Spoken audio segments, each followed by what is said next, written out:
Welcome to our training. This slide states Introduction to Policy Governance Board Model.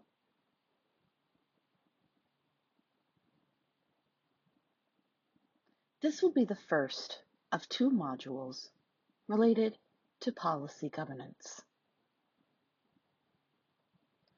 I am Dr. Darlene Zingara. I am currently the Executive Director for the Minnesota Commission of the Deaf, Deafblind, and Hard of Hearing. I am a white female with blonde hair, glasses, and wearing black. I'm sitting in front of a black backdrop. I will be describing each slide at the beginning of each slide. Let's begin.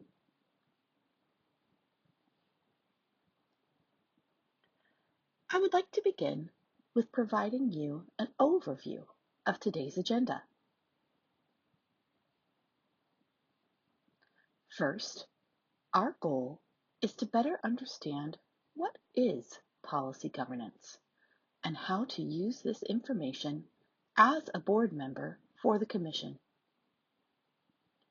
In Part 2, we'll dive deeper into the Commission's policy governance booklet and how we made it work for us.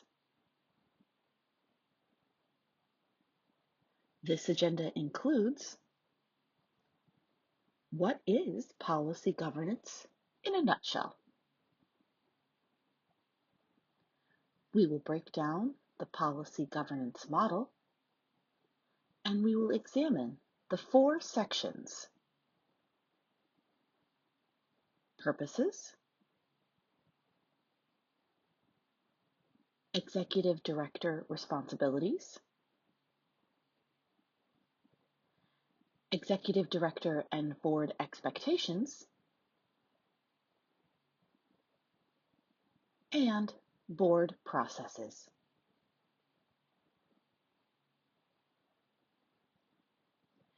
This is the plain language version of John Carver's policy governance model that was developed by the Governance Committee. The terminology has been changed from the original policy governance model.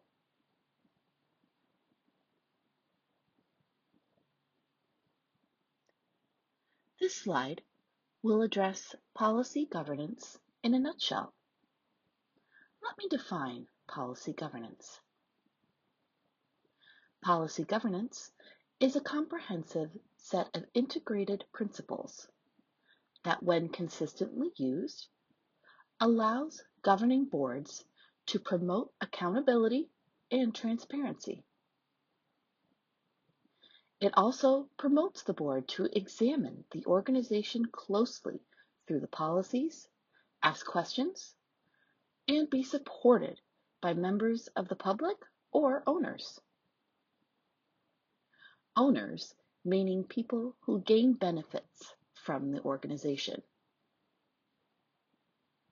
This could be described as owners, stakeholders, members of the public, and more. So what does this mean? We have a set of organized and comprehensive policies. Policies are principles or actions that are written down to describe how things are done or achieved. Governance is a way of acting to ensure that accountability is evidenced and clear. We are making sure that people who benefit from the policies will be heard and experience benefits.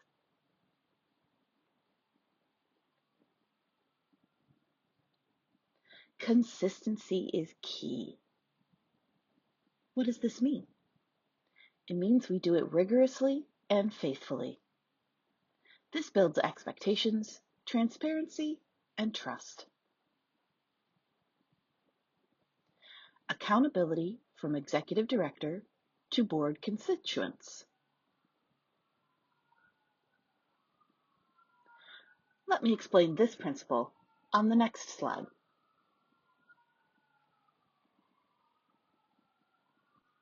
Continuing policy governance in a nutshell. The board connects its authority and accountability with members of the public/owners. The board gets input from the owners. Owners who are our stakeholders, beneficiaries, or communities that we serve. The board is accountable to the owners. The board acts on responsibility through governance. Governance creates links from board to accountability of executive directors' performance. The board uses a governance model to have a structure where the board can empower accountability from the executive director through the organization's work.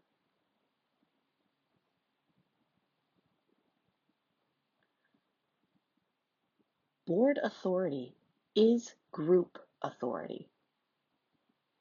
The board makes authority decisions about the executive director and itself. The board has one voice.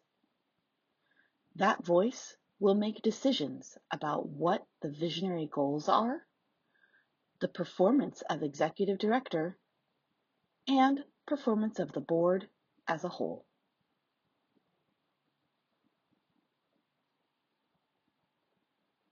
Continuing policy governance in a nutshell. Again, I may repeat some of the important points. The board develops purposes or visionary goals for the organization.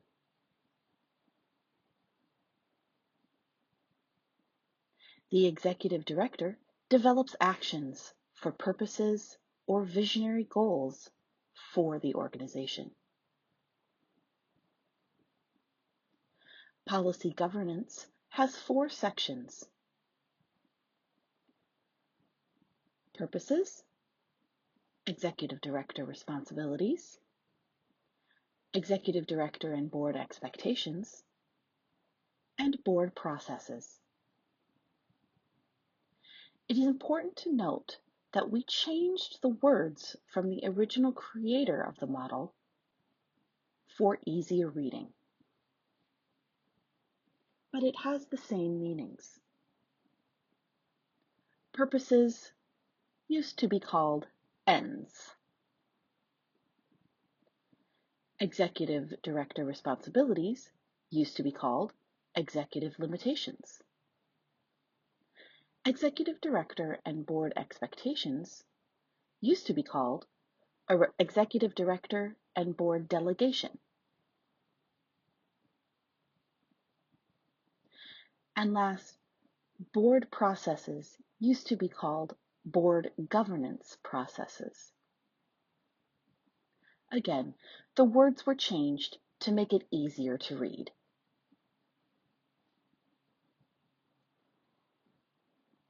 Policies are broad and inclusive. The policies will empower the executive director to interpret the vision, policy, values, strategy, and budget. This model was created by John Carver.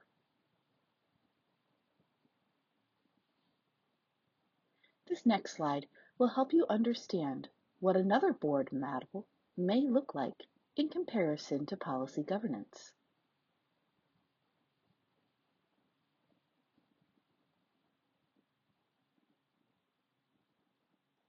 There are 2 columns. One is called traditional, and the other is policy governance. Let me go through traditional first.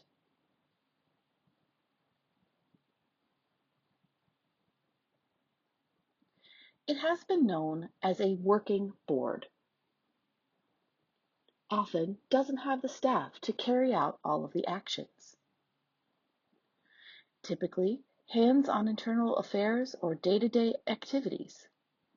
There's a tendency to help out with internal organizational activities.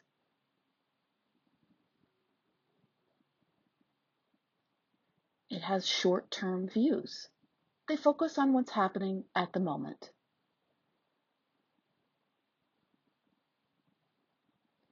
It typically is a state of approve, approve, approve, approve, controls, and command. Many decisions go through the board instead of the staff. Typically approves finances and strategic plan. Many times will help with the development of the budget and plan. It has more operational responsibilities, especially around finances. There are longer meetings, too focused on details or the big picture or both. And policy governance is different. But how? It tends to be vision-driven and have purposes to focus on those big picture results. They typically are hands-off of the day-to-day activities, not too involved with directing. Usually will join to support. They tend to have long-term goals and pre-approved criteria. Policies are pre-approved, like a loan that's pre-approved with opportunity to pick and choose colors and design centers within budget. It has a comfortability with policy framework. Trust the process. Policies equal accountability, boundaries, and trust. There are shorter meetings that are focused on outcomes. Finances and strategic plans are designed around the purposes and input. There is trust in the executive director. Control comes through policies. Checks and balances are built in. There is a solid social contract, agreement between the board and executive director, with clear roles, responsibilities, and expectations.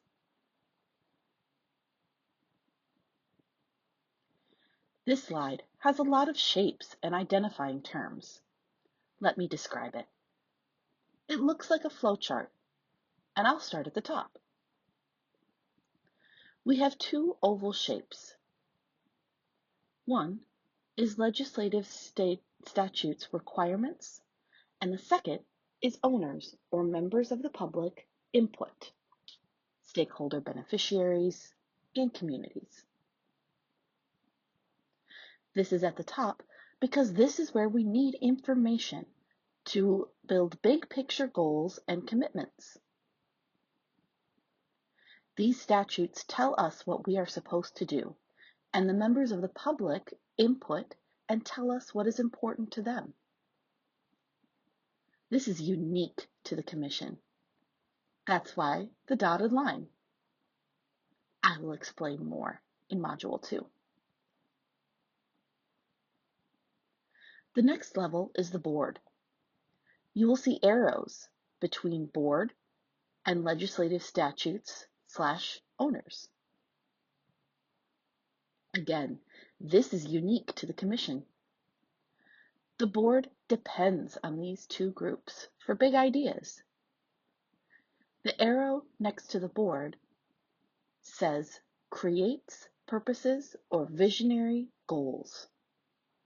That is one of their most important jobs.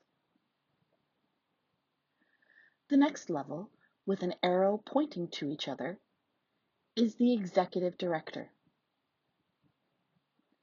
To come up with the strategic plan, the board depends on the executive director. Also to budget, and actions to make the big picture, visionary goals, or purposes happen.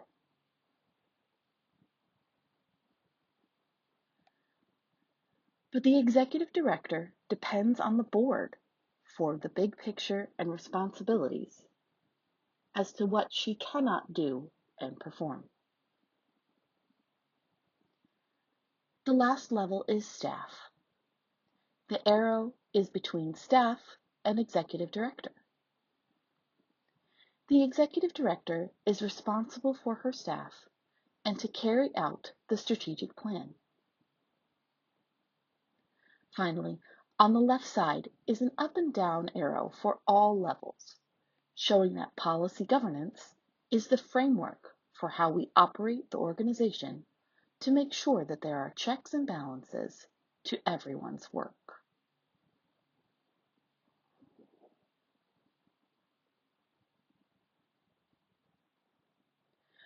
Policy governance has 4 sections. I will use the word section to describe 4 parts of a circle. The slides are graphics to show a circle divided into 4 parts. Each has its own color. Purposes is green. Executive Director Responsibilities is a dark blue. Executive Director and Board Expectations is purple. And Board Processes is orange. Another important feature is that the circle is split in half with 2 different background colors. The first half, including 1 and 2, is light yellow. That is the board direction to the executive director. The other half on the left side is light blue. That is the board direction to the board itself. Let's look at each section separately.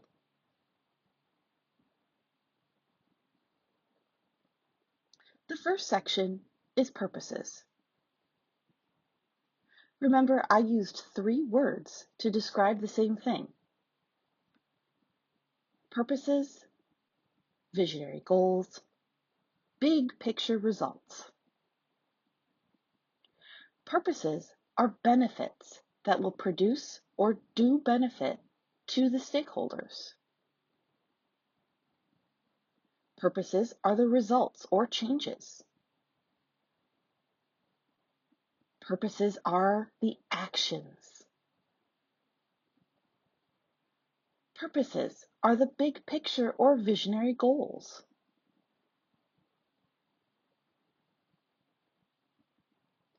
The board is responsible for developing purposes. The board gathers input from owners or stakeholders. The executive director is responsible for the purposes happening. The second section is executive director responsibilities. Executive director responsibilities are decisions and actions that an executive director must not do. The board makes policy decisions that will not interfere with the director's ability to develop means or strategies. The executive director responsibility policies are limits for means that are unacceptable for the executive director.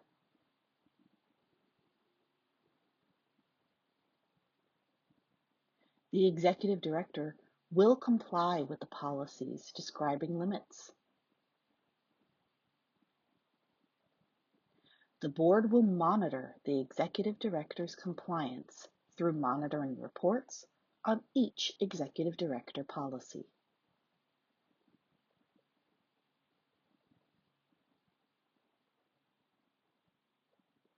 This slide is how I report what I will not do. I provide information with evidence to the board. It's called the monitoring report. Let me describe the slide's information. Monitoring reports are submitted to the board on a schedule. Monitoring reports are written by the executive director. Monitoring reports keeps the executive director accountable to policies established by the board.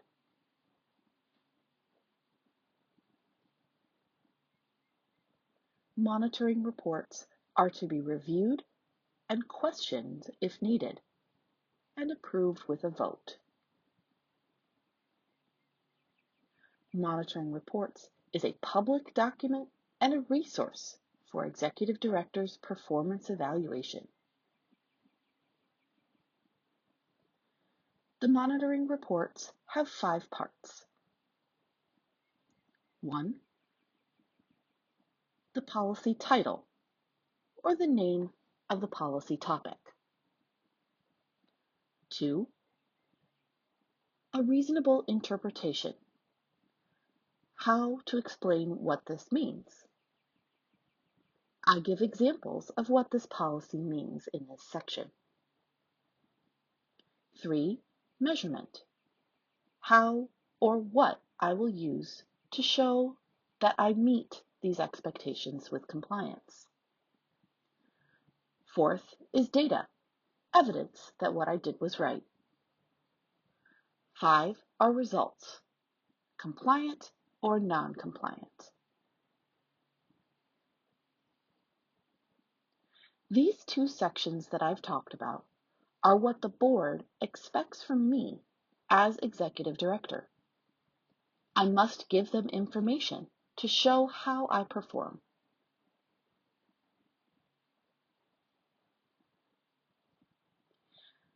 Now this slide talks about the 3rd section, our purple section, executive director and board expectations. The board honors authority and accountability to the executive director. The executive director is a connector between governance and management. The board never assigns authority or accountability to more than one person. There is a clear delegation, descriptions, and actions. The board provides direction to the board itself. It's written how the board will delegate to the executive director. The 4th and final section shows the orange section, board processes.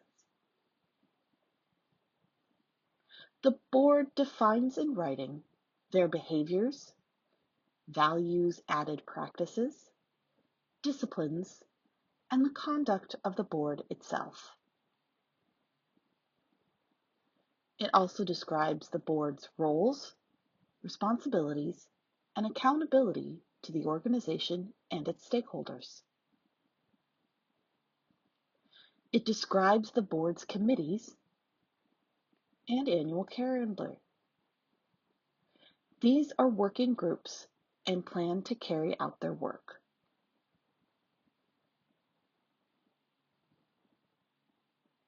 It describes how the board will operate within the framework of policies, using clear language so everyone knows and understands. The board will evaluate itself annually. It provides structure, order, communication, accountability, and clarity to accomplish work. These last 2 sections on the left that I talked about are what the board expects from the board itself as a whole. One voice. The board is accountable to the owners/members of the public and the law. This model empowers the board to be accountable and transparent with their policies. This also supports the board to ask questions, to discuss and decide with data and guidance of the policies.